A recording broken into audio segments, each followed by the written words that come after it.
Sen ölemedin, ben ölemedim. Demek ki ölerek bu işi çözemeyeceğiz.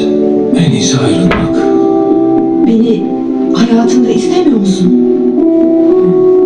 Sanki yaşadığım hayatta bir de soruyorsun. Kendi hayatında bana yer yok. Sana nereden yer olsun? Peki Memati, emin misin? Seni seviyorum. Ama yanımda değil. Uzakta. Beni yatıp gittin o kıza. Şimdi soruş hoşbet sen mi onunla?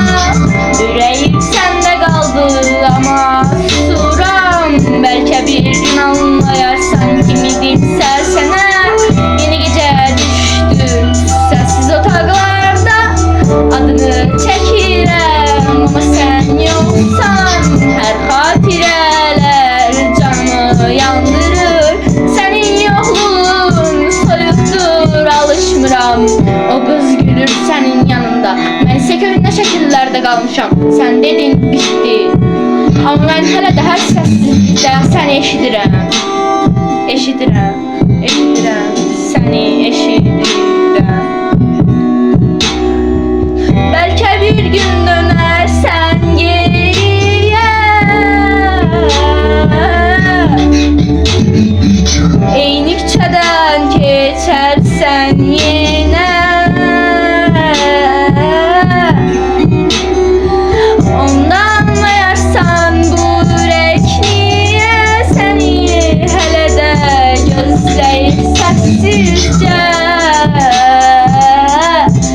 Sessizce, sessizce, sessizce.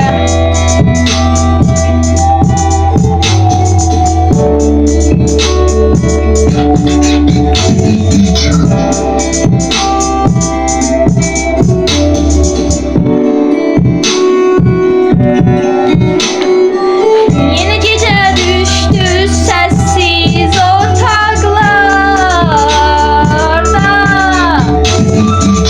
Adını çəkirəm ama sen yoksan.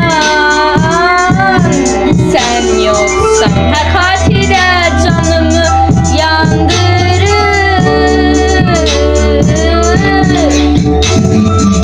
Senin yokluğun soyuktur, alışmıram, alışmıram.